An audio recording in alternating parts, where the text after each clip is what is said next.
Jim, you're looking a little fuzzy.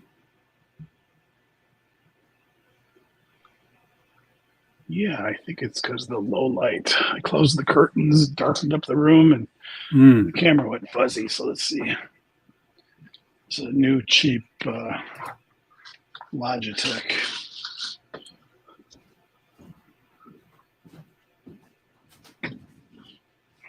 Piece of junk.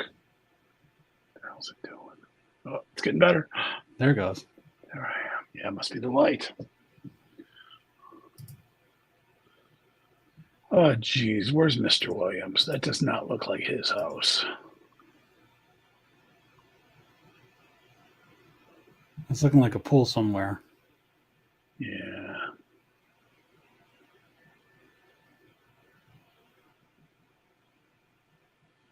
Got his water wings on and rubber duckies floating around. Mm-hmm. But the light is awful. In sunny Florida. Oh, yeah? No snow. 80 degrees. 63. Honey.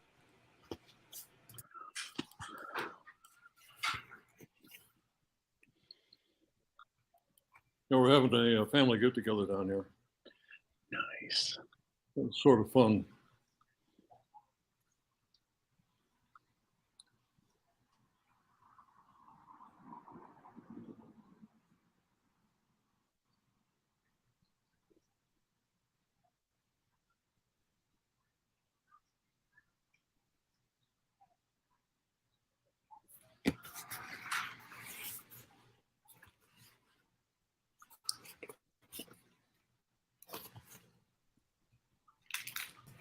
So I'm having a little bit of a kidney stone flare up right now. So yeah, it's fun.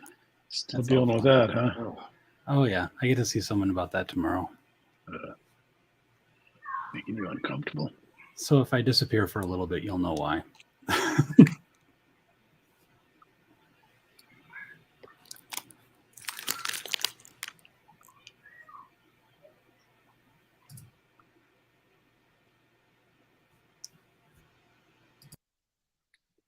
Doesn't look like Dave's at his house either. I think this is a different section of the house. Maybe. You don't see. Yeah, this is the back porch. It is nice out today, in case. It is. I was outside for a bit myself. It is very, very nice. Yeah. I'm sitting from the beautiful basement because unfortunately, for some reason, YouTube is having trouble switching accounts. Mm-hmm. And this is the only one that has access to the mug account at the moment. So I'm here in the sunny basement. We're not seeing Mr. Lucas yet, are we? Not yet. I'll send him a link. A subtle reminder.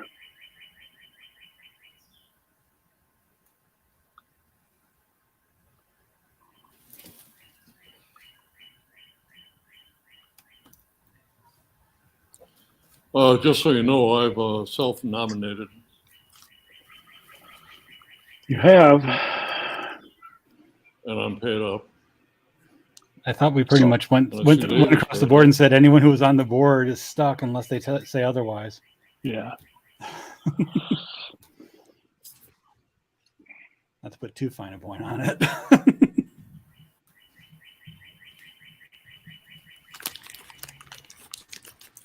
All right, we're almost at the 6:40 mark, according to X Clock.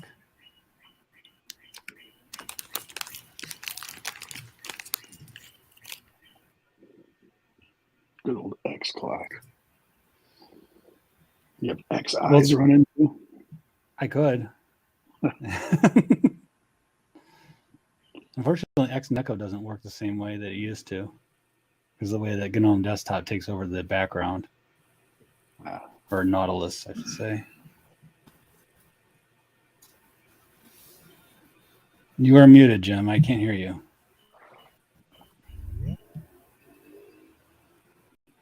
No, I'm just seeing your lips move, but nothing's coming out of them. It doesn't look like he's muted anymore. It's just no. Just his voice isn't working. Yeah. Some microphone shenanigans going on. All right, well, let's get started while we wait for our main attraction to show up. Please mute yourselves as much as you are willing and are able to do so. In fact, I will go ahead and do so. I will mute everyone else. There we go. I'd like to introduce our board members. That is Lazaro Carlos Carroll. Craig Maloney is myself. Jim McQuillan, who's sitting behind the or in front of the space shuttle. Dave Statwich, who's sitting behind his porch. Justin Triplett, who hasn't arrived quite yet, and Richard Williams, who's sitting in sunny Florida and not dealing with all the wonderful weather that we have up here in Michigan. We also have our board members, Sharon Kawani, who's our board member emeritus, Jim Gluting, who's also our board member emeritus, so I guess we have a meriti. And we also have Richard Williams doing double duty as our treasurer and memberships person. So if you have any questions about treasury and or memberships, please feel free to let them know. I'd like to extend a welcome to anyone who's here for the first time. Is anyone here for the first time? If you are, please use the raise hand feature. If you scroll down to the very bottom, you'll see a little hand that says raise and lower your hand. Feel free to use that and let us know if you're here for the first time. Yes, Mark, please go ahead. Please introduce yourself if you would like to. Hi, this is Mark Paulsgrove. I've been going to the Oracle user group meeting in Southeast Michigan for many years. And today when I went to log in, there was this. So here I am. Welcome. Glad you're here. Is there anybody else who's here for the first time who'd like to introduce themselves? Jacob, yes, please.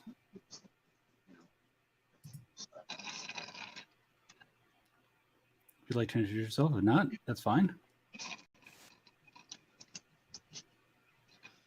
So I just want to check, make sure I didn't join some random group. What is MUG? It's the Michigan Unix Users Group. So if you are, if you've been on the command line for any length of time, you are more than welcome here. Even if you're on the GNOME desktop or the KDE desktop or any of the other desktops, you are more than welcome here as well. Okay. Jacob, would you like to introduce yourself, please? A little bit of imagination required, but there's a lot of descriptions. Okay. Thank you. Yeah. All right. Let's move on then. Dave, would you like to talk a little bit about membership, please? Okay, there we are. Yeah, I'd love to talk about membership. This is an open group. Everybody is welcome under all circumstances without precondition whatsoever. So I'd like to welcome everybody here. Way back when we had meetings, actually in-person meetings, we had some reasonable expenses, and most of that was renting the room that we met in. And we hope to get to that sort of thing again in the future. So we have memberships available that are there mostly to defray that cost and a few other costs that we have. And we'd like to encourage people who have been paying members all along to keep up their membership. And we'd like to encourage new members, if you will, if you can, if you'd like to join and become a dues paying member. We just want to make sure that we can keep a membership going so that when the world settles down and we can meet together again, we'll have a continuing membership. If it's at all a strain for you, then just hold off, and we still love to have you with us, and are very excited to have you participate in our meetings. There are some benefits to membership. One of them is that you get to vote for the board of directors, and unless somebody is stepping up, we have like 6 members or 6 nominees for 6 positions. So what kind of an influencer you can be by voting. But what you really get for the membership is just a feeling of being one of the people that's putting the whole thing on, and one of the in crowd, and you know how valuable that can be. So if you like it, you can go to mug.org, our website, mug.org, and pay through PayPal. Or you can contact Dick Williams through send an email to board@mung.org, and he'll arrange with you. Thanks. Yep, thank you. Memberships are $50 a year for a board, for a voting membership. We do have student memberships available as well, and online only memberships. Those don't have voting rights, but we do appreciate the support. And we also have a corporate membership as well. So if you are a corporation or have a corporation that would like to support other groups in that, it's a $200 membership, but I believe all of your employees are up to a certain number. We haven't exactly figured out how many that number is become members of our organization. So it's a great opportunity if you have like a small company or something like that, or a very large company for that matter. We'd be more than happy to accommodate you. So again, if you head on over to our website and click on the memberships button, you'll find all sorts of information about how to get access to all of that stuff and get access to all of the various membership benefits. And we thank you so much for your support. Speaking of membership benefits, one of those benefits is our board member election. You all should have received, if you are a paid up member, you should all have received a ballot. The elections are going from 6 p.m. to 8 p.m. Nominations closed yesterday at around midnight-ish. So our voting will end at 8 p.m. Eastern Daylight Time. So please, if you would, go to that link. And I apologize that it's not a clickable link. Unfortunately, in my testing, I did not check and make sure that was a clickable link. So you're going to have to copy and paste it. So I do apologize for that. But when you do copy and paste that link, you will be presented with a form where you can make a selection of up to 6 members. We have 5 of them at the moment. So basically, yeah, it's sort of like a citywide election or whatnot, where it's like vote for not more than 6, and it's like there's 6 names on the ballot. At this point, it's 5 names on the ballot. So if there's any interest in anyone being a board member, we are still looking for filling a vacancy. I'm not sure exactly how we would go about that, but at the very least, if you have interest, please send us a note over at board@mug.org, and we'd be happy to figure out how to make that all work. I'd like to open it up. If there are jobs that are looking for people, if anyone is in a position to hire someone or knows of a job, please let us know. Do keep in mind this is being streamed out on YouTube, so if your boss happens to be on YouTube, hopefully that won't be a surprise for them. Is anybody interested in opening up the floor? I know Gib usually opens up and says that Ford.com is offering positions in that. So if you head on over to Ford.com and scroll down a certain length, I believe there's a link for careers and whatnot. You can head on over there. I'm sure that if you contact Gib, he would be more than happy to get you situated and whatnot. I think he gets a spiff for that as well. So any other jobs that are looking for folks? Okay, well, let's turn that around. Are there any people that are looking for jobs? And reminder, this is being streamed out on YouTube.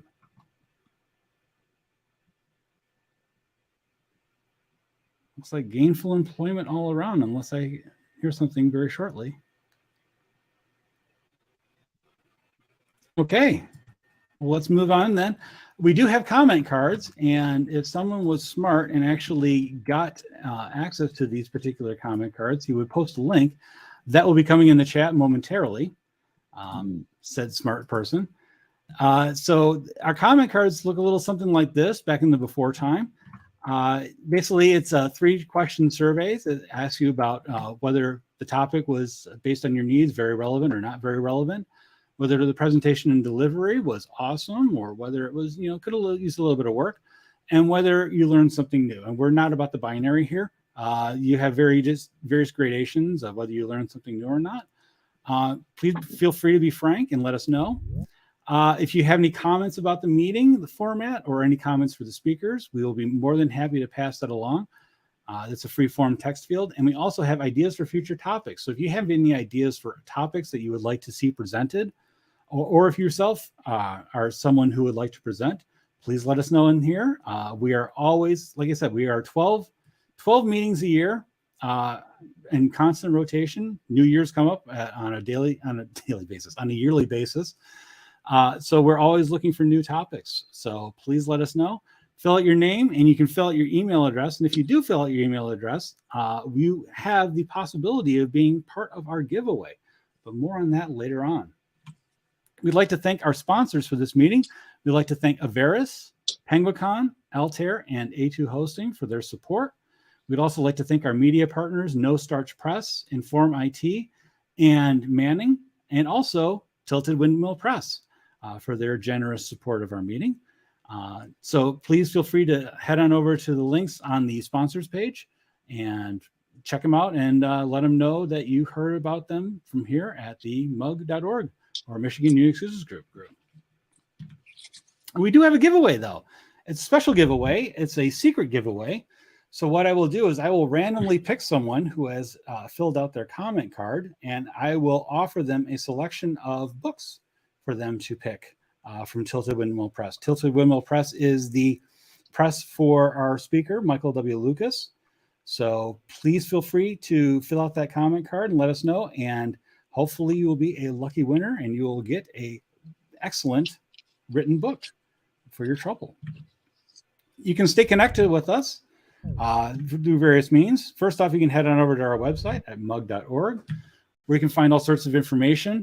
One of those things is our topics Trello board, and this is, again, our nerve center. This is where we figure out what's coming up in the upcoming meetings. So take a look on there. And again, if you see anything that's been suggested and you're like, hey, I can talk about this, let us know. We'd be more than happy to accommodate you. You can connect with us through other means as well. We have our announced mailing list. It's a low traffic list that lets you know about upcoming meetings. We have our discuss mailing list, which is a more free form general topics mailing list, but it seems to be pretty low traffic at the moment. You can watch our videos up on YouTube. There's a link up there. You can join our get together on our meetup groups, and you can also follow us on other social media over at the following link at mug.org/contact-us. There's other groups in the area as well. Is there anyone who would like to talk about MD-Lug? Well, MD-Lug is another organization. I think they meet on Saturdays, if I'm not mistaken. And Gabe usually talks about the upcoming meetings. Basically, it's a confluence of various different geek topics, mostly around technology, but also around science fiction and other assorted things. So please feel free to check that out. There's also SEMCO, the Southeastern Michigan Computer Organization. I think they meet on Sundays, and I think their meetings are like the second Sunday, which usually means that we're talking about them in the past. But they do have upcoming meetings coming up. I know they have a Python special interest group. They've got Windows, graphics, all this other type of stuff. It's more of a generic computer group. So please feel free to check them out over at SEMCO, semco.org. Any other miscellany? Anything that I am missing at the moment? I got a couple of things for you. Okay. Upcoming meetings. I am proud to announce that we have several. Oftentimes when Craig asks me what we have coming up, I shy away and don't have anything. But this time, let's see, the May meeting, I'm sorry, I don't have the date in May. It's the second Tuesday in May.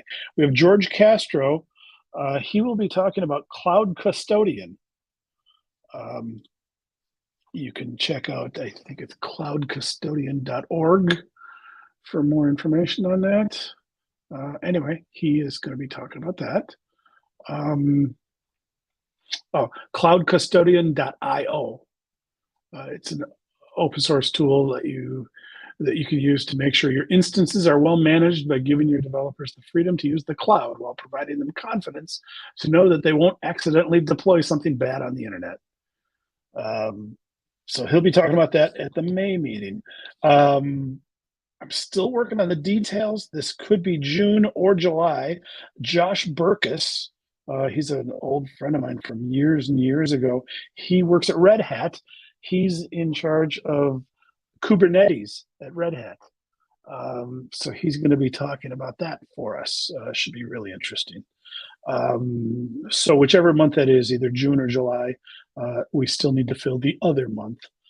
And then August, we have Wolf talking about Jupyter notebooks, which is really kind of an interesting thing. I know it's used quite a bit in the machine learning world where they can show things things running on the browser, and it's kind of like a documentation thing. I can't really describe it because I don't really know, but it's pretty neat. He's going to be talking about that at the second Tuesday in August. Let's see. I think that's what I have, and I see our speaker did show up. It's amazing. I see him out there, so that's No, great. Jupyter Notebooks is pretty cool because what it is the way for you to run Python in the browser. So there's a backend server, and it allows you to run different segments of code. So you can show a process or something like that. You can show graphs in there as well. So there's stuff like Matplotlib and all this other stuff. It's really a very useful tool for surfacing Python stuff without having to worry too much about how you're going to do the presentation layer of it. Yeah. I think it's even more than Python now. I think it is. It is. I think there's R engines as well. for all kinds of languages. So that's pretty cool. So yes, that's what I have. Okay. Any other miscellany? Or miscellany, if you prefer. All right. With that, I'll ask everyone to please mute themselves as much as they are able or willing to do so, and I will be patrolling as well. And I'd like to thank you all for coming to this meeting and welcome our speaker for this meeting. So I'll click this to end the presentation. Presentation is ending. Our speaker tonight is Michael W. Lucas, who's an accomplished author of many different books, not only tech books, but also fiction books. His most recent book is about DNSSEC, which is our topic for this evening, but he's also written such things as the Networknomicon, which is a book about SNMP and other Lovecraftian horrors, and other assorted fiction as well, notably the Immortal Clay series and the Butterfly Stomp Waltz, and other assorted series in that book, which unfortunately I'm blanking on the series, what that would be. Anyways, I'd like to turn it over to Michael W. Lucas. Hello. Can you hear me? Okay. Thanks for having me. Thank you for that lovely, oh, that's not for me. Okay, let's see here. Now the fun, okay, start sharing.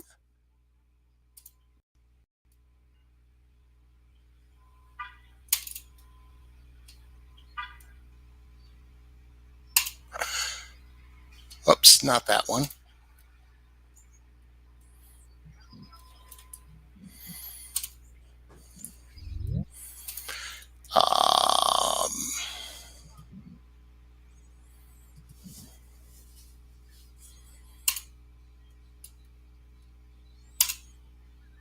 There, that looks right. That works. You can also do picture-in-picture if you wish. Picture-in-picture, as in people can look at. Yes, you can click on the camera icon if you wish. Is that in? Oh. Okay, it's working. I'm not going to mess fussing with it. Is not a problem. Not fussing. Okay, now, hi everyone. Thanks for having me. I do have a favor to ask because not last time I was here, but 2 times ago, I got disconnected 3 minutes into the presentation and gave the whole talk without realizing there was nobody out there. So I'm going to ask Craig to make a noise every time he sees me change a slide. Boop. That works. Preferably nothing obscene. This is a family channel. So let's dive in. Boop. My name's Michael Lucas. I've been using Unix now for over 30 years. And if I had known that Unix was going to change my life, I would have noted the date I got my first shell account. But somewhere around 86, 87, I've been a sysadmin since 95. I'm a founding member of the Southeast Michigan BSD user group, which is meeting online these days.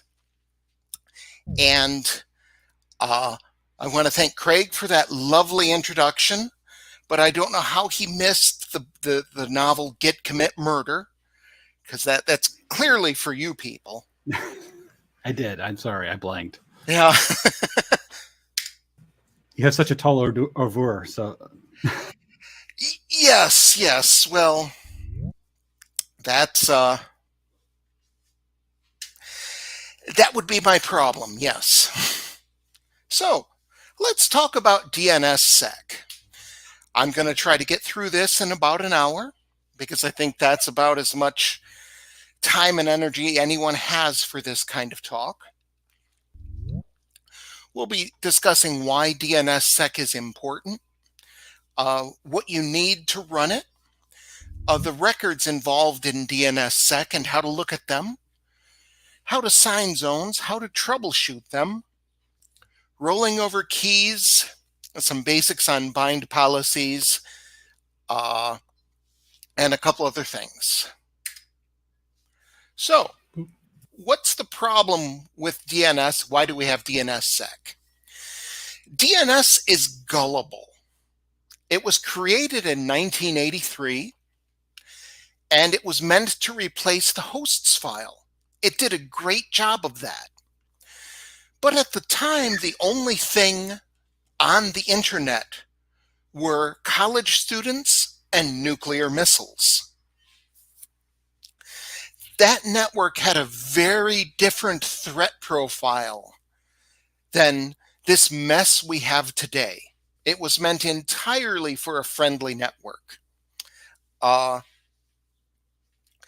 There was a famous April Fool's prank where someone forged a message saying, "Hi, we're the Kremlin and we're now on the internet." And the guy posted that on April Fool's and went off to bed and came back to discover the entire internet had freaked out because this should not happen. So, very different network. DNS security extensions add cryptographic verification and a chain of trust to DNS. That sounds great. But it has a kind of bad reputation. It was first created in the early 90s, and back then it was difficult to run. The software was iffy, the standards were in flux, and if you break DNS, everything breaks. It scares people, and the collective wisdom became that DNSSEC sucks. And to be fair, the early versions were legitimately difficult. A lot of the early software really was crap and needed a lot of automation written around it. And those old how-tos from the 90s never die. If you go searching for instructions, you may find something written decades ago that is simply no longer relevant and is full of horrifying warnings. Add that to the mindset of it's always DNS, and nobody wants to touch the stuff.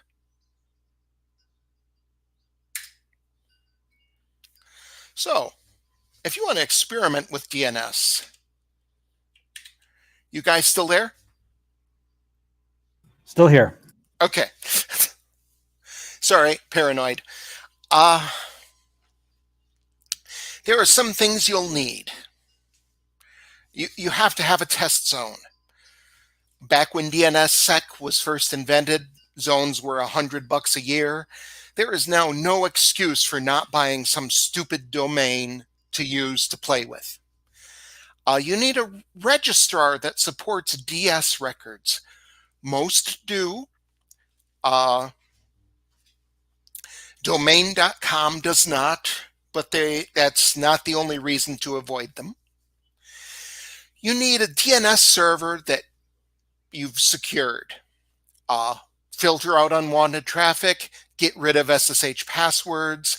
You want separate authoritative and recursive servers, and you need to secure the zone transfers between your primary and backup authoritative name servers. This could be with TSIG or whatever protocol your name server supports, and you need a correct clock. You don't have to use NTP, but you need a way to nail down the system time to within a minute or so. You need to already know some DNS basics, that there are different kinds of records. You have to be able to manage boring, unencrypted DNS before you can dive into DNSSEC. So let's talk about how DNSSEC secures traffic. There is a root zone trust anchor. It's coded in the software, but it can be updated. This trust anchor signs the root zone.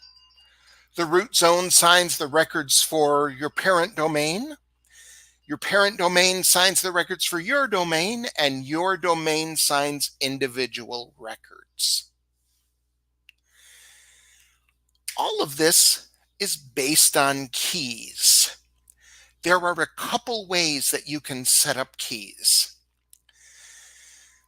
Originally, and for many sites now, they used two keys, a key signing key and a zone signing key.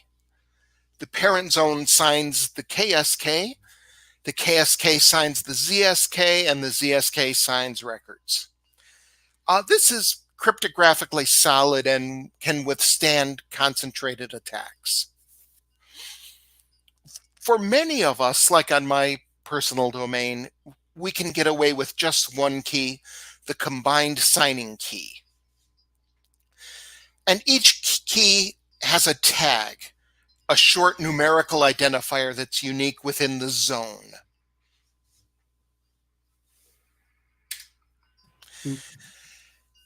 You also need to know about some basic DNS records. The RR set record is not specific to DNSSEC, but many people don't really realize what it is. And it's important because DNSSEC does not sign records. It signs sets of records. And a set of record is everything you get when you make a particular query. If I ask for Google's website's IP addresses, I get 6 answers. That is an RR set. If I go looking for my website, I get 1 answer. That's also an RR set. They are complete sets of records. There's also the DNS key record, which is the public key for your KSK or ZSK or CSK. There's the DS record, which is how your parent zone identifies the DNS key record in your zone. And we'll look at more detail how these fit together. And then you have the signature record, the RR SIG. And this looks like a bunch of stuff, and it is, but the important thing I want you to note here is that the validity dates are encoded right at the front of it. You will also see an NSEC record. Now, authoritatively declaring something does not exist is exactly as important as saying it does exist. And if I make a query, say here for systemd.mwl.io, I don't have that, but DNSSEC will spit out the next valid record.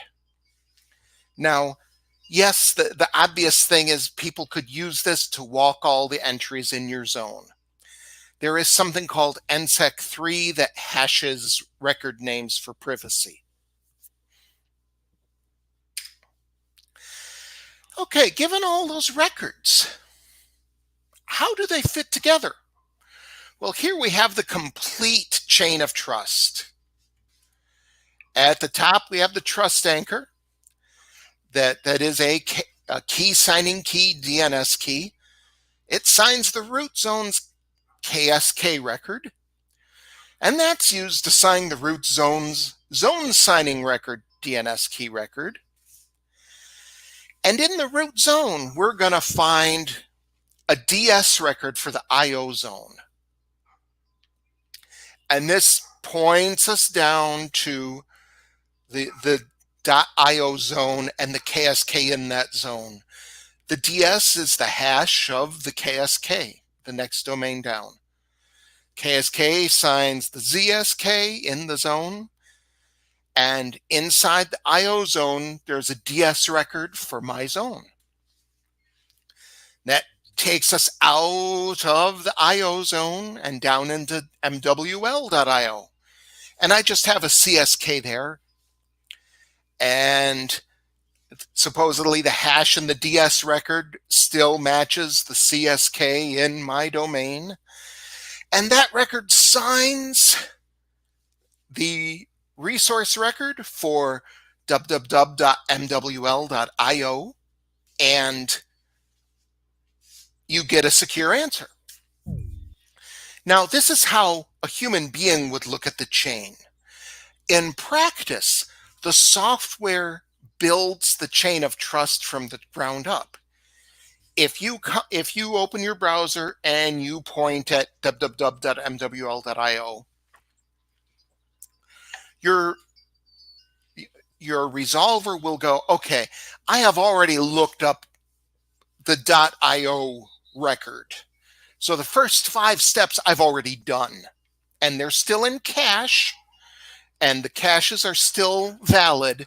So I just need to grab this DS and the local zone record. So it's not as bad as it might look. So, oh wait, I made up nice little slides for each of these. So at the end of all this, you can send me email securely, and that's great. And then the email gets compromised by something having nothing to do with DNS. But this whole process is called validation.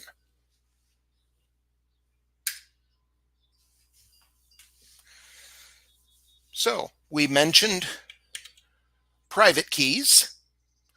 Sorry, we mentioned public keys. What about private keys?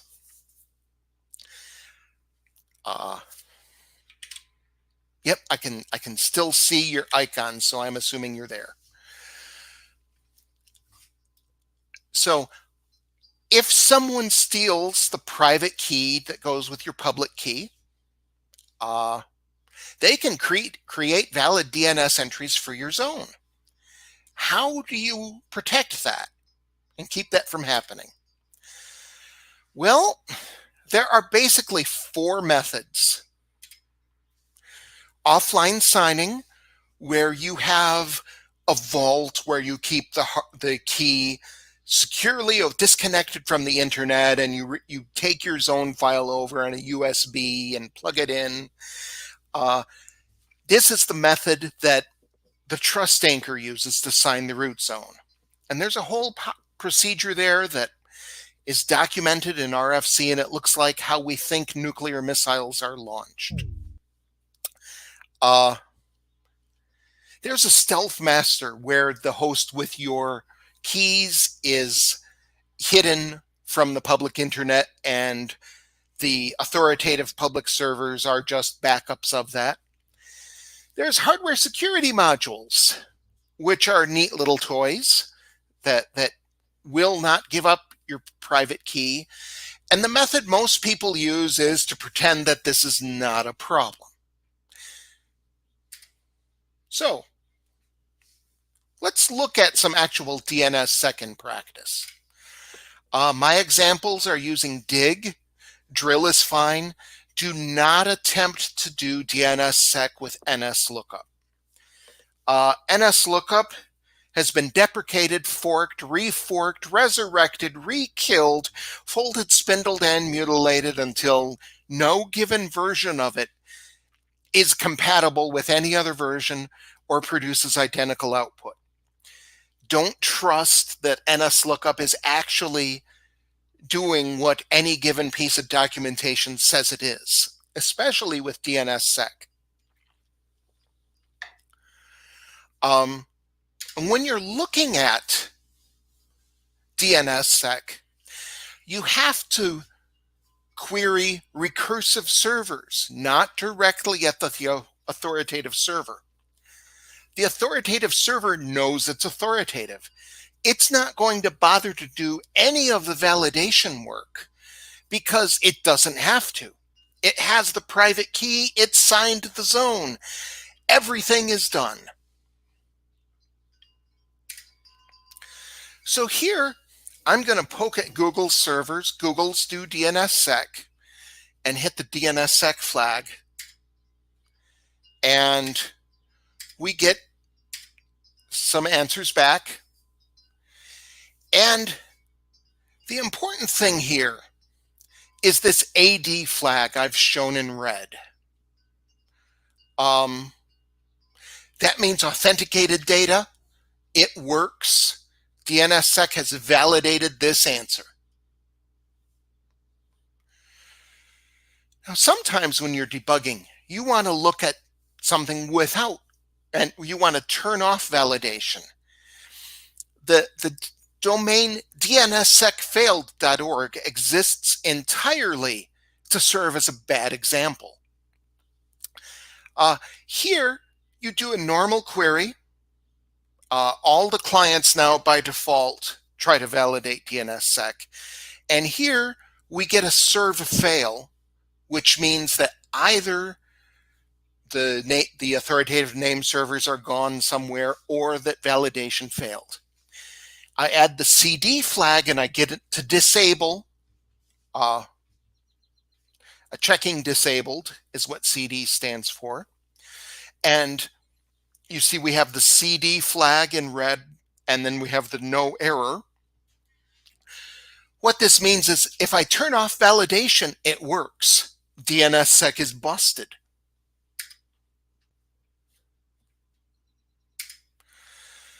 So, what kind of DNS errors do we get? There's the serve fail and no error. So the kind of errors you can get include that the serve fail is the recursive name server didn't have anything in cache and could not retrieve one. Is the authoritative name server down? Did DNSSEC fail to validate? NX domain means that nothing by that name exists. And no error is everything worked, but there's no answer. Something by that name exists, but not what you asked for. Suppose I go looking for the MX record for www.mwl.io. That'll give you a no error. There's an address record for that, but the MX record is at the domain level. So there are A and quad A records. So some useful dig options. Checking disabled, CD. Multi splits the output across multiple lines, which is very useful if you're stuck looking at these long DNSSEC keys. Plus DNSSEC shows the details. And the plus no crypto hides those long keys and signatures. So here we have, I've said, give me the DNSSEC, but hide the garbage I can't read. Okay, let's talk about signing zones. Always start with a test zone. Choose the key method that you want to use, either a single key or the KSK-ZSK combo. We'll talk about how to choose in a bit. tell named to sign the zone. I'm using bind, as you can probably guess here. And then verify it that the signing worked on your domain and publish the DS record. So what should you use? If you're doing your first DNSSEC deployment, do the CSK. A combined signing key on your test zone is the way to start. If this is your personal zone, if this is a low impact e-business, use a CSK. My personal website has a CSK. My e-commerce site uses the stronger KSK ZSK, but that's because I had to write the book. You should look at ZSK and CSK if words like HIPAA apply to you. Are you actually storing credit cards? What about federal regulations? Do they apply to you? Will people sue you? How about PayPal? Not do you use PayPal, are you PayPal? Use a CSK ZSK then. Are you still there? I'm here. Okay. I just hadn't heard anything. Sorry. There's the whoosh now and then. Okay. So for our examples, we're going to start with the CSK. And most of you, I suspect, would go there. I know one of you in particular I know is concerned with HIPAA. They would probably decide otherwise. So DNS caches everything. So the timing of publishing and revoking keys is important. And this combination gives us a few different possible key states. A rumored key is that it's been published in the parent zone as a DS record, but it's not yet fully distributed across the internet because of caching times. You can't really count on it. An omnipresent key has been published long enough that everyone should have access to it. It should be in everyone's cache. An unretentive key is on its way out. You're waiting for it to flush from all the cache. And a hidden key is either not yet published in the parent zone or has been unpublished for quite a while. Hidden keys are visible when you use dig and start debugging DNSSEC, but they're not part of the validation process. So, key files, you rotate them, you move them out. Fortunately, bind handles the key files for you, but if you aren't using those features, those key files build up. If you decide to rotate keys every quarter, they will build up. So I strongly recommend you put the key for each zone in its own directory. Here I have a directory set aside in bind just for the keys. So let's talk about zone management. There's two ways to handle zones in bind or most name servers, and that's either static or dynamic. And the truth is, sysadmins are often violently attached to zone management method.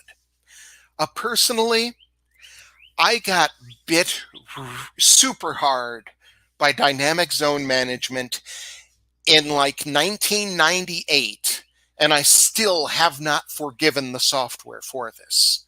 So my zones are static as much as possible. Dynamic zones that are maintained by NSUpdate don't require any special configuration. A static zone does require some special configuration. Generally, the you need a place where named can write a modified version of that static file, because it will take that zone and make it dynamic and apply the special DNSSEC gravy. An upshot of this is the serial number may not match what's in your file, but that's okay. Bind now has this thing called a key and signing policy, and it lets you set all sorts of variables that, like, what kind of keys do you want? How long should a signature be valid for or renewed? When should a key expire? What kind of keys should replace it? And you can set all of this in a policy file, and Bind will just do it for you. The default policy uses a CSK that never expires, which for 99% of the zones on the internet is perfectly fine. Mind you, 99% of the zones on the internet are just not very important. I suspect a lot of people sitting in this talk have zones that are important. So how do you actually deploy these? Well, you just set a policy name in the zone description and boom, reload the name server, and suddenly you will see key files in the key directory. And if you start digging at your zone, you will see those key entries and signatures. So when you do that, you can query the name server with RNDC and see what Bind thinks is happening. So it's created a key. That's key tag is 44950, and it's using ECDSA and a combined signing key, and it's been in use. And the DS record, 3 lines from the bottom, is rumored because you haven't really published it yet. But according to named, everything is fine. I would tell you to use dig and dig plus DNSSEC on the zone just to see that you have RR-SIG records. Once this exists, you can publish the DS record. Go to your domain registrar. They will have an interface somewhere that says publish your DS record, add a DS record. Provide them the information they want. You wait for old caches to expire before relying on it. The amount of time that takes will depend on your parent zone's time to live. For .com, if I remember correctly, it's about 6 hours, which is not terrible. Once that's done, tell named that you've published the record and it should be there. So, how do things go bad? If your zone does not validate, you disappear from the internet. Once you have a DS record in your parent zone, your zone must be signed with a matching key. If you publish that DS record before the zone is signed, you disappear and no longer validate. If you remove DNSSEC from the zone while the DS is in the parent zone, you disappear. If you get frustrated, delete everything and start over, but you have a DS record, you disappear. And lastly, a bad clock. There were expiration dates on the signatures. If your clock is skewed enough that it starts to pull those signatures, you will start to see a gradual disappearance from the zone. So, how do you debug this mess? The truth is, real nerds only need dig and date. For the rest of us, there are tools. Use them. So, only two things that you can do break DNS: a key mismatch or an incorrect clock.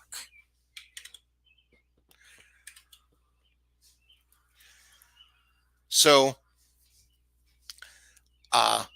question is, first, is it DNS or DNSSEC? If you make your zone non-authoritative, if you somehow break your zone just at a basic DNS level, your zone will not validate because it's broken. And then you have to sort out things like, it could be a network issue. It does happen. It could even be a bug in the name server. It's not common, but it happens. So let's look at the network. Well, I somehow bounced back to the wrong screen. So, DNS originally used small packets on UDP port 53. That has been obsoleted for 23 years. But a lot of bottom-feeding routers, internet devices, naive cable modems, virtual switches do not realize this has happened. Hey, Michael, your presentation disappeared. Oh, it did? Yes. Oh, thank you. Hang on here. But you're all still connected. Cool. Let's have a new and exciting problem.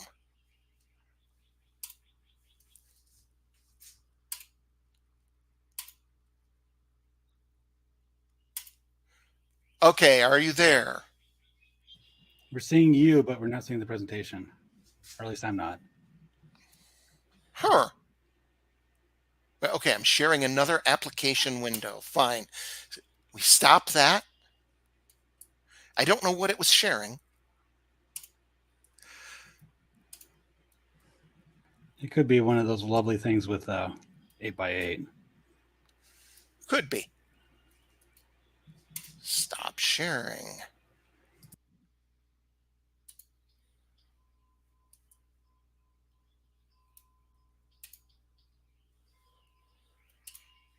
Okay, am I sharing anything, or you're just seeing me? I'm just seeing boxes. Oh.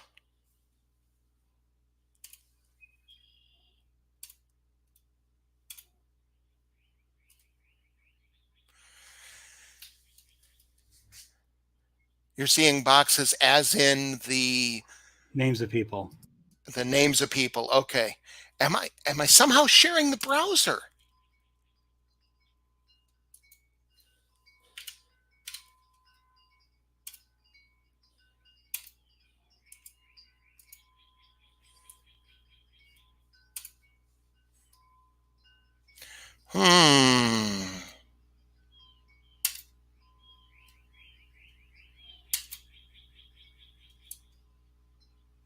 I'm sharing another application window. Stop sharing.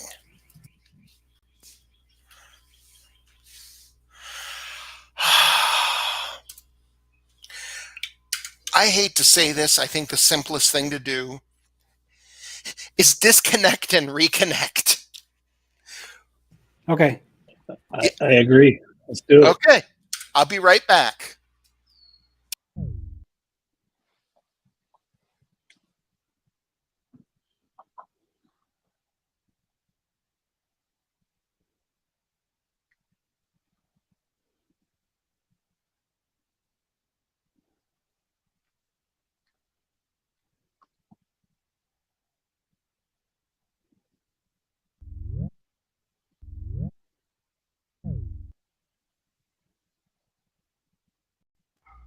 Hello, testing 1, 2. Hello. Okay, let's try this again.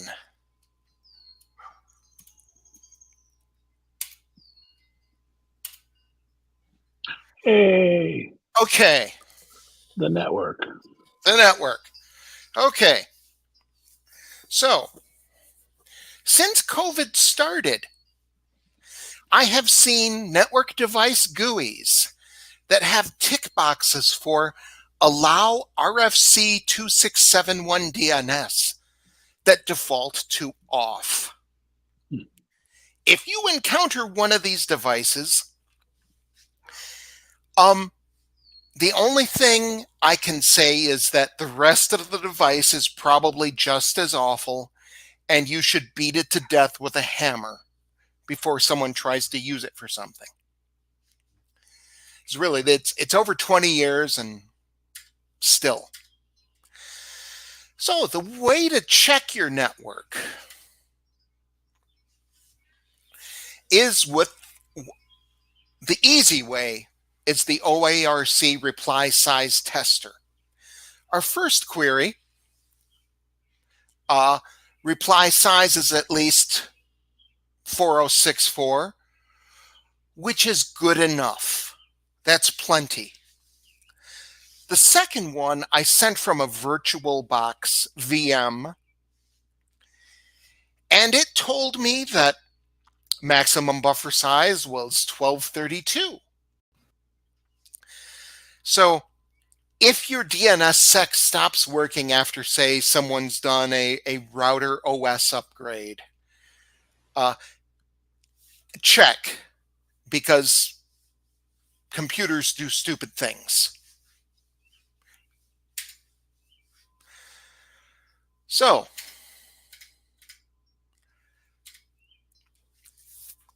a zone can be in, if it's not your network, your time is right. Everything looks good so far. And DNS works. If you turn off validation, yep, you got a DNSSEC issue. DNS has 3 states. A secure zone has working validation. An insecure zone is authoritative.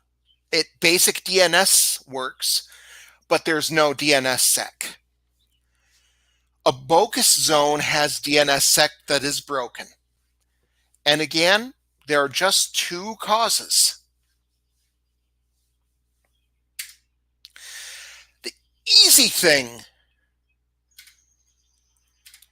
easy way to test your DNSSEC is to use an online debugger. My favorite is DNSViz because it is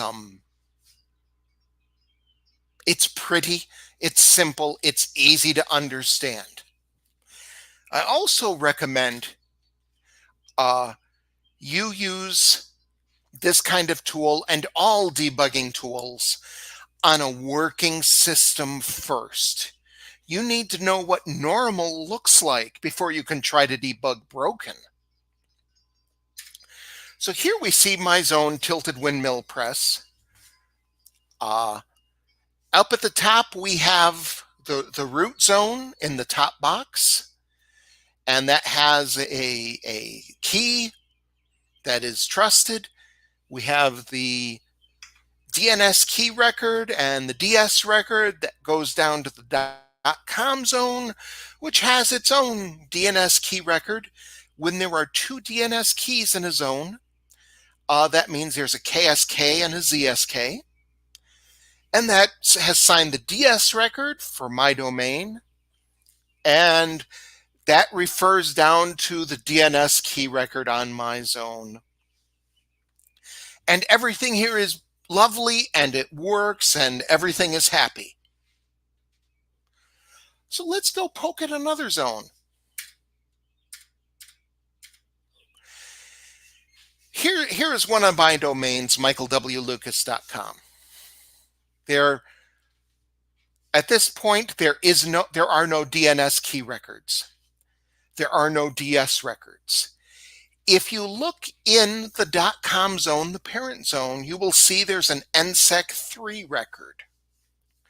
This means that .com is authoritatively declaring There is no DS record for this. It does not exist. And validation is happy because it knows there's no such thing. Move on. It won't validate, but it's not bogus. And here I've gone and I have added a DNS policy to my zone. But I have not published the DS record in the parent. The key exists. The debugging tool sees it. But parent zone doesn't know about it. There is no chain of trust because the parent zone is still authoritatively saying that there is no key. When your zone looks like this, it's ready for you to publish a DS record. And then you'll go back to that pretty zone with the full chain of trust. Something that's broken. Here we have my good buddy DNSSECfailed.org. And you see the chain of trust at the top and the bright red arrows. The DS key points at a DNS key record, but that DNS key is not in the zone. The DNS key in the zone is not connected to the chain. We're broken. This is the problem. So the DS record is pointing at a key tag number 106. The DNS key is tagged 29521. Mismatch. You know what the problem is. Move on. So, fully debugging, top to bottom. Verify the network. Verify the clock. Separate DNSSEC from DNS problems with the CD flag. Now suppose you finish all that. It's a DNSSEC problem. But you go to DNSViz and it says things are fine. And it works for some people, but not others. It could actually be a client or a software bug. That's when you file a bug report. So, suppose that you're trying to do business with me and I go, oh no, my DNSSEC has gone belly up. I screwed it up. Because, I'm an idiot. But you still have to do business with me, or maybe I'm Ford Motor Company or whoever, some big company that you're dependent on, broke DNSSEC. A negative trust anchor tells your recursive server that I know this zone is bogus, but don't validate it. It's a temporary problem. You turn on, you use our NDC, you tell it to turn on the negative trust anchor for the zone, and it will keep checking every 5 minutes until it does validate. These only last for an hour unless you set a lifetime. So let's talk about key rollover. The longer a key is used, the more data gets signed with it, the more time an intruder has to break it. So if you have data that people may want to steal, again, if you're storing HIPAA data, personal data, stuff you might get sued for, credit card numbers, are you PayPal? You need to change your KSKs and ZSKs periodically. And the goal in a key rollover is to maintain a valid chain of trust despite everybody caching everything. And extra signatures and keys in your records don't matter, so long as any one of them, any combination, creates a complete chain of trust. And there are a couple ways you can do this. There's double signing, where you create a new key, and both keys simultaneously sign everything. And it roughly doubles the size of your zone. The advantage is you only have to talk to the parent zone once. You wait for the new key and the new signatures to propagate. You go to the parent zone. You say, here's my new DS record, kill the old one. And that's the best practice if you're using a CSK or if you're rolling a CSK or a KSK. There's the pre-publish method. And this seems cleaner and more elegant, but it requires more communication with your parent zone. And generally, you only use pre-publishing if you're using zone signing keys. This lets you roll a ZSK anytime you want. So ZSK rollovers, if you got that, how do you deal with that? Well, your zone's ZSK is signed by your zone's KSK. This happens entirely internally. The outside world is not involved, so you can roll anytime you want. And rolling your ZSK does provide additional cryptographic security.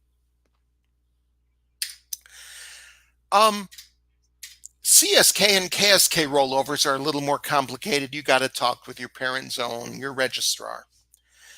You must update the parent zone and allow new records to become omnipresent before killing your old keys. This involves timing and verifying TTLs. There are gory details in the book. This is not hard if you manage DNS and caching routinely, but it's just annoying. So the question comes, how often should you do these KSK and ZSK rollovers? There is strong disagreement here, but it all comes down to what is your threat model. There are people who say you must rotate your KSK every 3 months. There are people who ask, how often do you rotate your SSH server keys? But really, what is your threat model? Your personal website? Maybe never. If you are a valuable target, I would tell you yearly. And when an algorithm is deprecated, you must rotate. For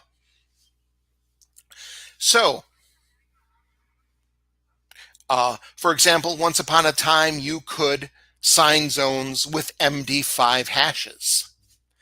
This is no longer viable. In general, here's my opinion. Feel free to argue with someone else. Any process that is never exercised decays and becomes scary. If rotation is something you have to do it at least yearly. What you don't want to do is be in the position where you say, this key was rotated 12 years ago, and we have to rotate it now. Because that is a horrifying situation to be in for anyone. You do not want to be there.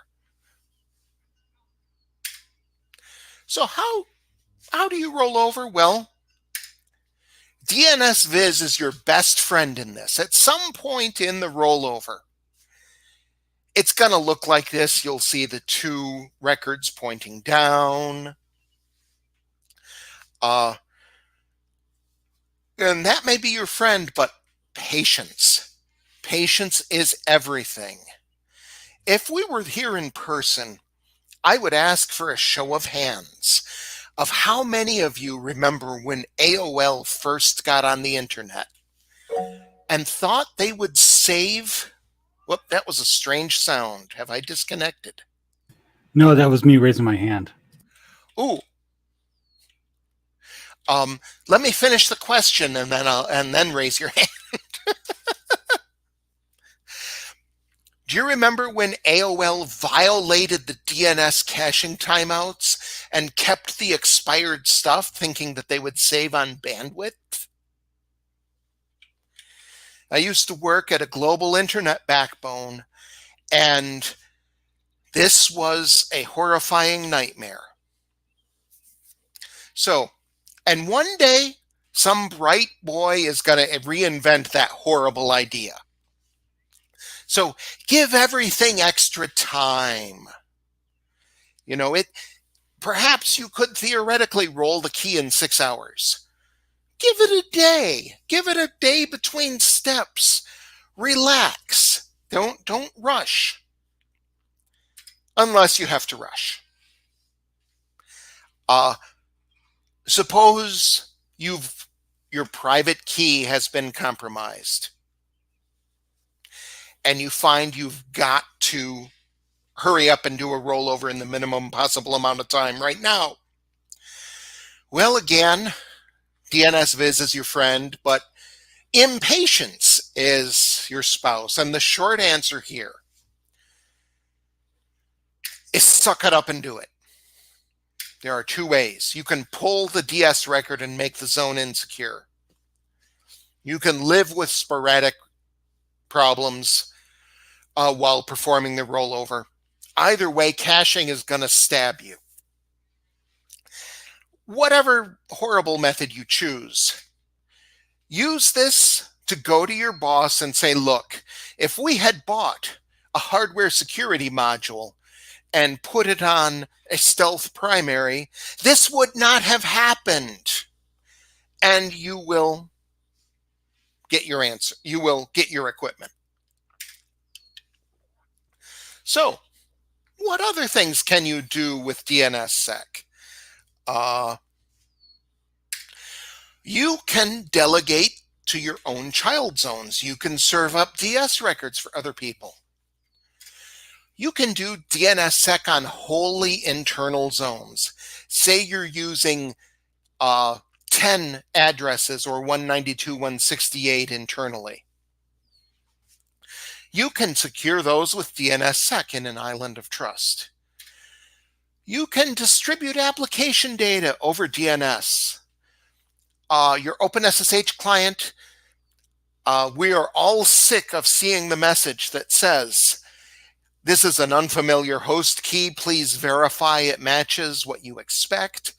Well, DNSSEC lets you automatically distribute that to client and store the keys in DNS, and boom, OpenSSH just takes it.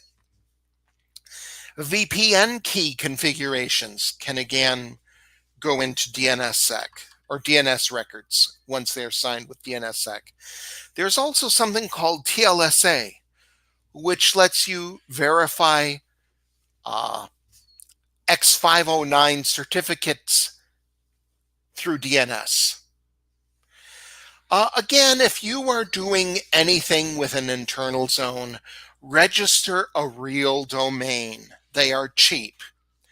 I know of 4 different organizations that decided that they were going to use the .int top-level domain internally, and then discovered that was a real domain in the outside world. Don't do that. Buy a domain. So, I'm going to open the floor to questions and answers. If you want any more on DNSSEC, the book came out. There's lots more books on my website. And dear IRS, this makes my internet connection deductible. So, deal. And that is a talk. So, any questions?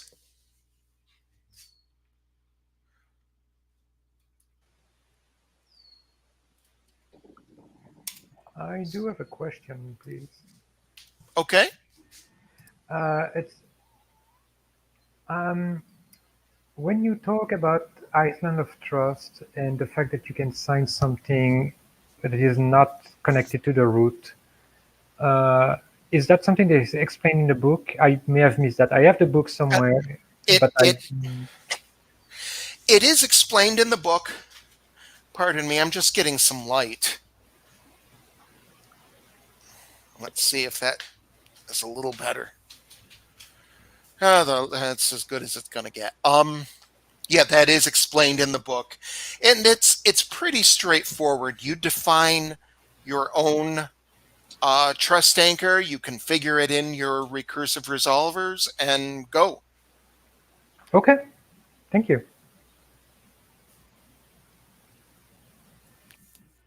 So how much would you recommend folks do DNSSEC? Let's say that I've got, my home, my domains and whatnot that I have out there that are mostly for personal stuff.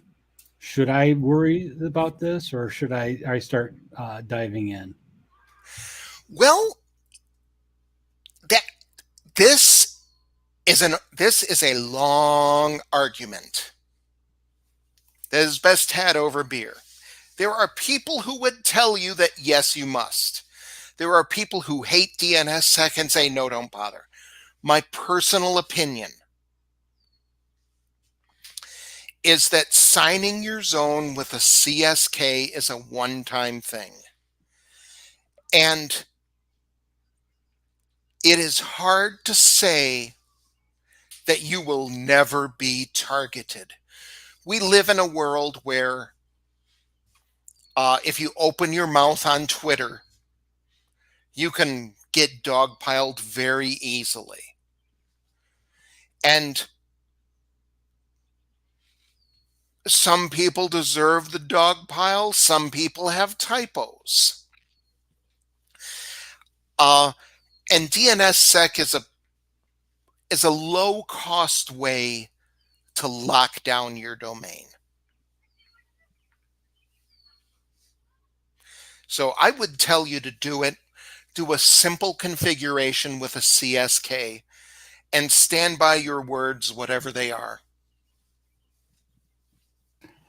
So should I then maybe do it on a subdomain first to make sure that everything is a-okay, or? Well, I would tell you to do it on a test domain because you need a Right. complete chain of trust. Right. Okay. You So I should use it on one of the knockaround domains that I have for someday, Right. maybe. Right. I'm pretty sure that just about everyone on this call who has domains has trash domains. Or the domain that will eventually become a project at some point in the future. Yes. Maybe. I mean, for the TLS book, I needed a domain with certain characteristics, and I wound up registering. You keep using that word. I do not think it means what you think it means, .com. And that poor domain has experienced some terrible things.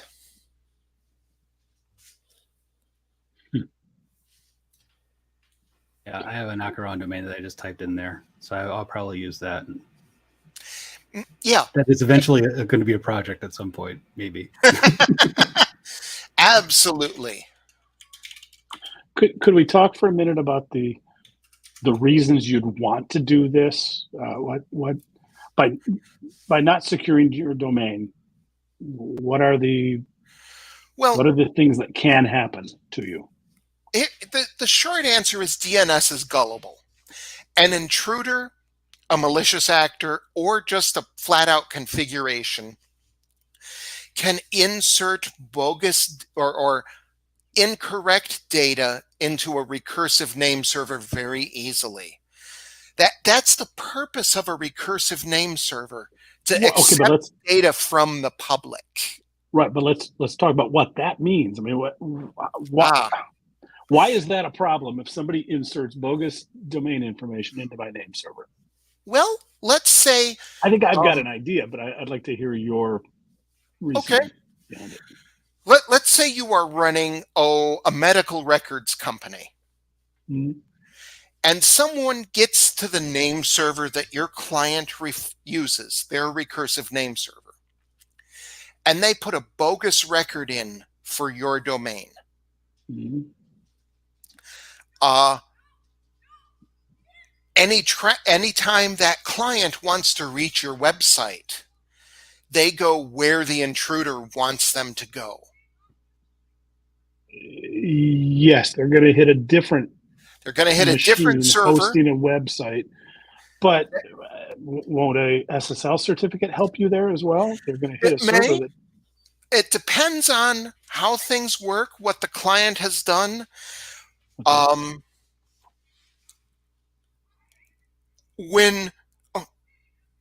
With an educated user, I would like to say yes. Yeah, they may not notice they're They may longer not on the secure notice. site. Okay. They may not. I would tell you that when 95% of users get a pop-up in an application and it says, there's a problem, should I continue anyway? Yeah. They say, yes, continue. I just Sure. want to get my work done. Sure. And the computer always fails. So by leaving your DNS server, your name server vulnerable, somebody could insert a record that directs people to a different site when they think Yes. they're coming to mine. Or suppose they attack a service that is not the web. What if they hit A RESTful API or something like that? an API, your mail exchanger? Sure. The world is not the web. Yeah. Suppose they insert a record that says, hey, these are the valid fingerprints for my website's TLS certificate. And it doesn't match what you've done. Some browsers verify those. I expect more will at some point here. That has turned into a political issue, not a technical one. Mm-hmm. And eventually, one of the two parties involved in the argument will give up and the other will win. That's really what the browser vendors are waiting on. At that point, your website becomes unreachable because the client says, hey, this certificate is invalid because someone poisoned your data. So MX records, you have an A record for your website. Are you running IPv6? If not, and an intruder adds a quad A record, well, Windows now prefers IPv6 over IPv4. Mm-hmm.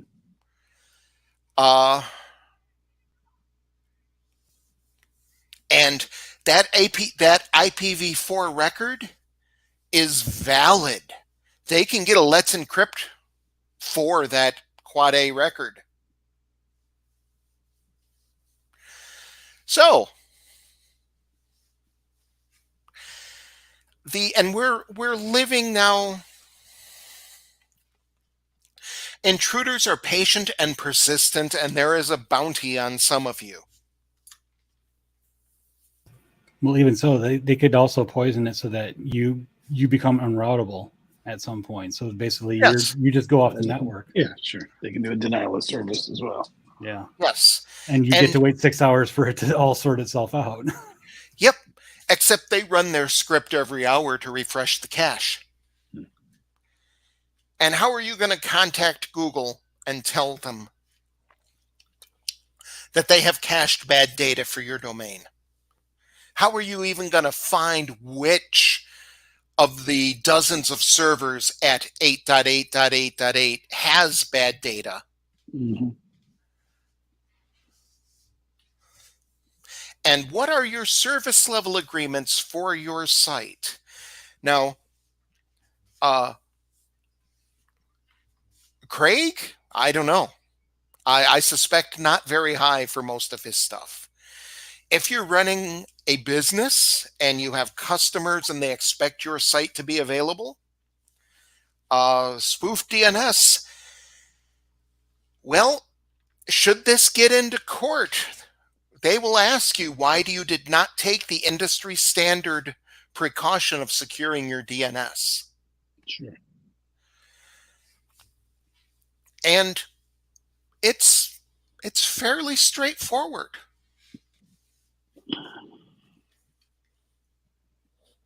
So I want to buy your book. Oh, Should I go to Tilted Windmill Press, or should I go to Amazon? do you want it in print or as an ebook? Oh, that seems like a good book to have on my shelf. Okay. Why not both? Okay. So both. So both, yeah. Yes, print you can buy from any print bookstore. I do have a print bookstore, but you have to pay shipping, I'm afraid. Okay. So those are for people who, the print bookstore is for people who really want to suck up to me, and I love them all. Let's assume I'm one of them. There is a link on my website. Wait a minute, we have a chat. We do have a chat, but we also have people that are on YouTube that may not have access to the chat. That's great. So saying it out loud may help them. If you go to mwl.io, one of the first links is my print bookstore.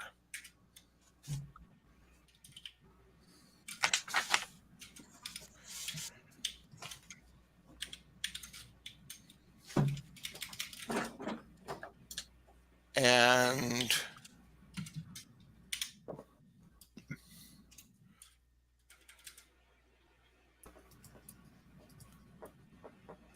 yep, there is actually the fourth paragraph starts with find my nonfiction books at my ebook store, my print bookstore. There you go. Okay, good. Good. He also has a Patreon as well. So if you like to patronize him, we all like to patronize Michael as much as we possibly can. I even have a disintermediated, a direct Patreon. Yes. Which deprives the fine folks at Patreon of their cut of my income and makes their children starve. So look at that. You even do a hardcover. That's great. So yeah, you can head to tiltedwindmillpress.com. That's tiltedwindmillpress.com, which also probably makes a very good password. You can also go to shop.aer.io/MWL, and that will get you to the print bookstore. Yes. Excellent. Because I enjoyed your talk very much, but I need the book. To do it, you really need more detailed. There's a lot there. There is. It is not that. Once you set it up, it basically runs itself. Sure.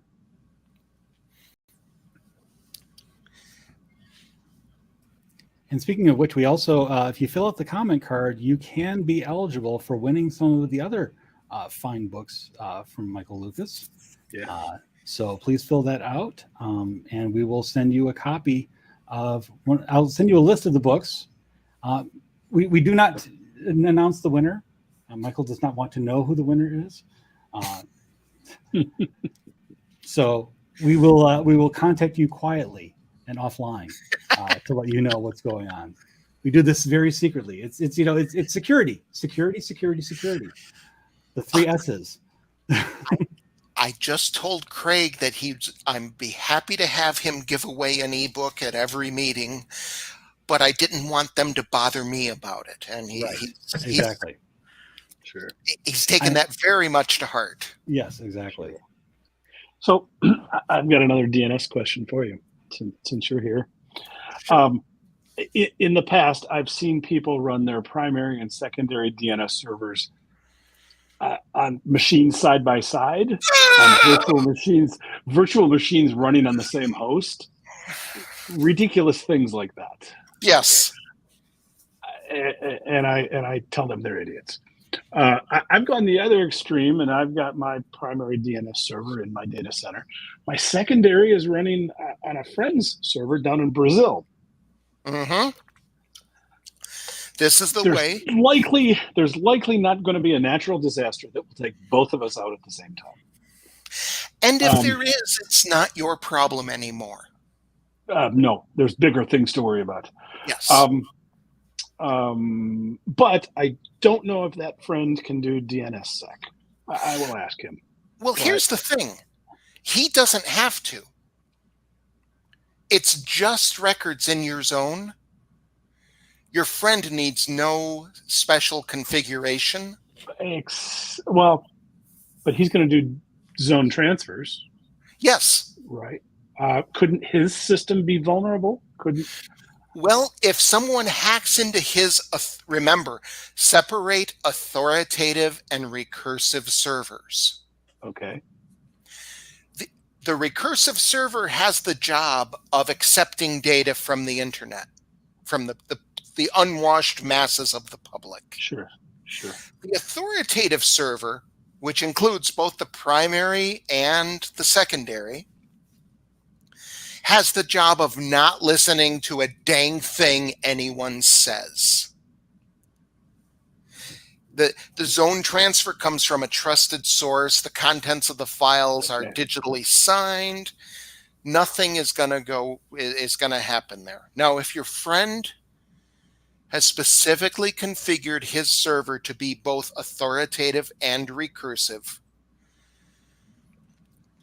please politely educate your friend on why this is bad. He's very, very smart, but I need to look. I will double check. Yeah. But let's say he's a great friend, but let's say we have a falling out and he's no longer going to serve my DNS. Yep. Where do you go for a secondary DNS server? Well, is he your only friend? No, but aren't there services out there to do this? Yes, there are absolutely services. There are people who will secondary you. There are people who will let you treat your authoritative server as a stealth master and just take the digitally signed records and distribute them and be your public face. Okay. That seems reasonable, but maybe excessive for me. But I may be in the market for a new secondary DNS server. Yeah. You could probably set up something with Linode or something like that, because I know they do my DNS for most of my stuff. I shouldn't say that out loud, probably, but yes. When you say they do it, you mean Linode is running a service, or you're running an instance of Linux on a Linux? They're running a service for me so that I don't have to think too hard about DNS. Okay.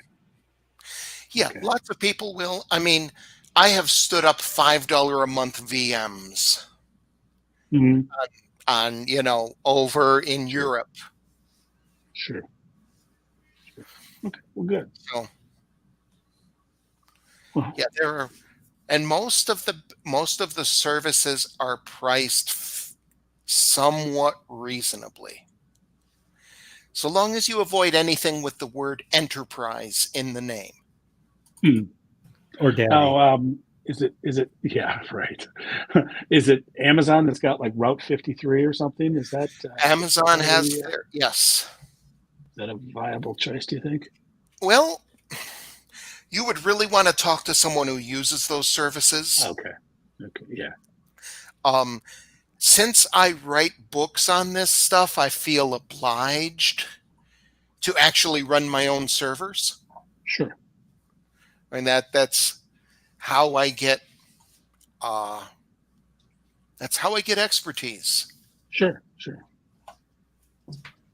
I mean, who's going to trust you if you're writing the books, but you're dependent on Amazon to handle your DNS? Right. Yeah, I get it. Cloudflare has some stuff. I don't know if they do DNS. I believe they do. I bring up Amazon because I've already got an account there doing some other stuff with AWS.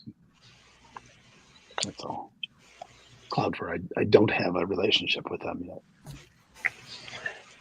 I thought I saw that they had a free tier for some stuff. They do.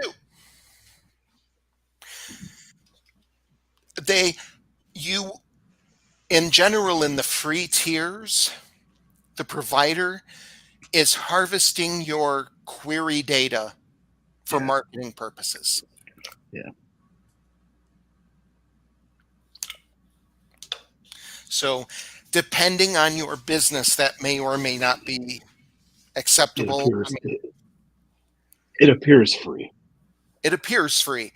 But if you, again, FERPA, HIPAA, any of these privacy laws we have may contraindicate using the free tier. Sure. And the cost isn't that much anyway. Yeah. I assume.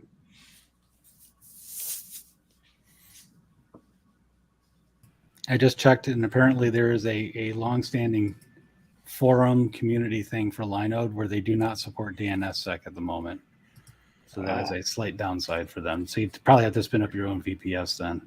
Yeah. To do that. Then then you are your own secondary. Sure. Anyone who can secondary can do that. Yeah. Just don't run them side by side. Yeah. Yeah. It's funny when the .1 is the primary and the .2 is the secondary. Yeah. I assume don't run them side by side would mean don't run both of them in Linode either. Well, that kind of depends. Unless you're sure they're in different Well, don't run them on the same machine, that's for sure. If Linode has regions. Different zones. Yeah, you can use different zones for hosting. Yeah. Okay. AWS, Linode, whatever. As long as you're picking different zones, then you're going to be covered. Okay. Yeah. It is possible that when something happens like AWS goes down, the world knows. That hits the Wall Street Journal. Sure. If you can get to the Wall Street Journal when it goes down. Yeah. Yeah. I use Vulture for mine. I have one on the East Coast, one on the West Coast. It's solid enough for me. Sure.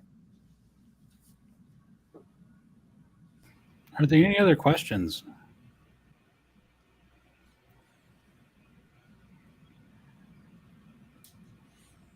Anyone want to call me an idiot? No. Prefer not to. There is no reason for that. Yeah, I'm not going to venture into that. I'm not near smart enough to call you an idiot. Oh, no, there's a special kind of idiocy available only to smart people. The value of hubris. So once again, the sites are tiltedwindmillpress.com and shop.aer.io/MWL. That will get you situated with all sorts of wonderful stuff from Michael Lucas. Not only does he have all the technical books, but he also has very wide selection of fiction books like the Prohibition Oryx, Immortal Clay, and the series that I cannot remember, and Get Commit Murder as well, which is a fiction story about a murder that happens at a convention, a technical convention. So if you want to read something that hits a little close to home, this is definitely it. If you want to voyeuristically go to a convention and have bad things happen, this is also another way to do so.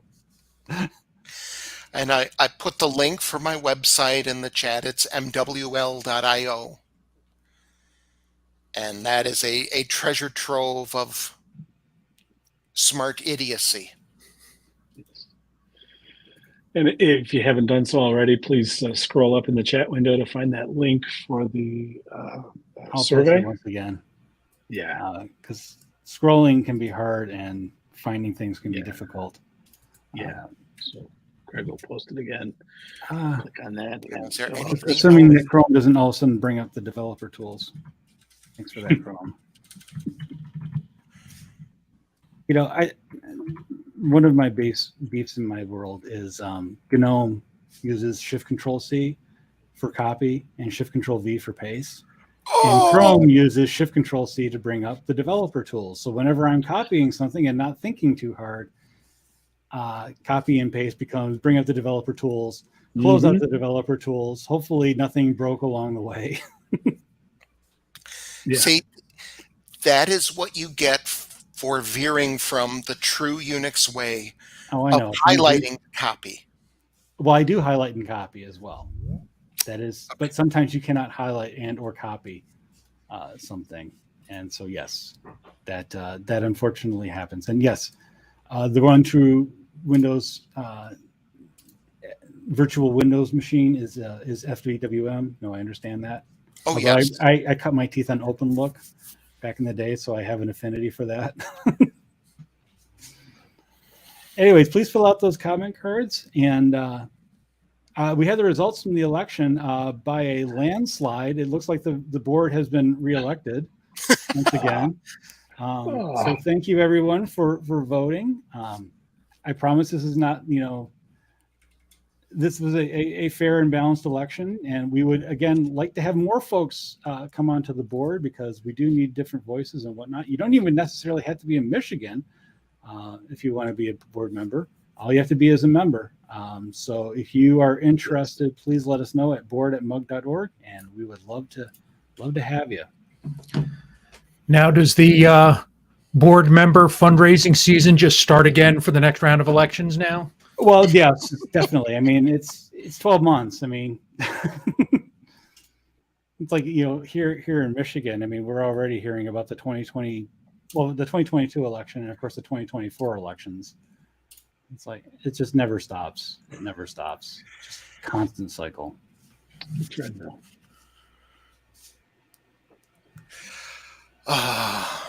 No, if you're going to start talking those elections, I'm going to bid you farewell. We're not going to talk about those elections at all by any stretch. No. No, I was just making fun of the board at their own expense. So. Okay. No, we know. We get it. We get it.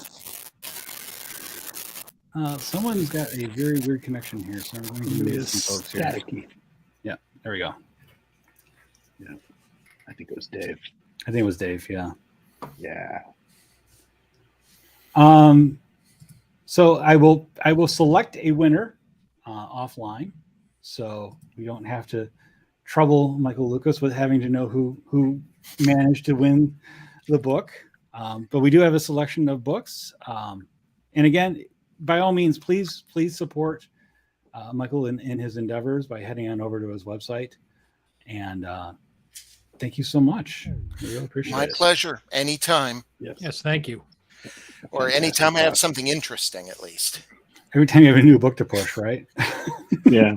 Or a Penguicon to practice for, right? Yes, exactly. Hey, I have in the last year. This is the last year. I am not showing up every time. I just show up for the special things. Mm-hmm. And in fact, yeah. So, now if you want me to show up every time I have something new, I'm happy to. But I don't think you'd be very happy. Well, we get you about once a year, maybe once every 6 months. Would be good. Okay. It's always interesting. I'm happy to show up when you want me. Well, we really appreciate it. Sure. So that pretty much concludes the meeting at this point. I'm going to turn off the live streaming. So hopefully we will see you all next month. We have George Castro who will be talking about cloud. Help me out here, please. Cloud custodian. Cloud custodian. If you want to go check it out. And being able to keep all of your cloud stuff custodialized as much as you possibly can. That will be on May 10th at 6:30 p.m. Eastern Daylight Time, or basically Eastern Time, probably after 2023, I think it will be. Well, we'll see. Hopefully. I got my fingers crossed here that will be the case. So thank you everyone for coming on the live stream, and we'll do the afterglow now. So it is the glow that is after. Yes. Thank you, Michael. Thank you so much. Happy Appreciate it. to. Thank you. Take care, everyone.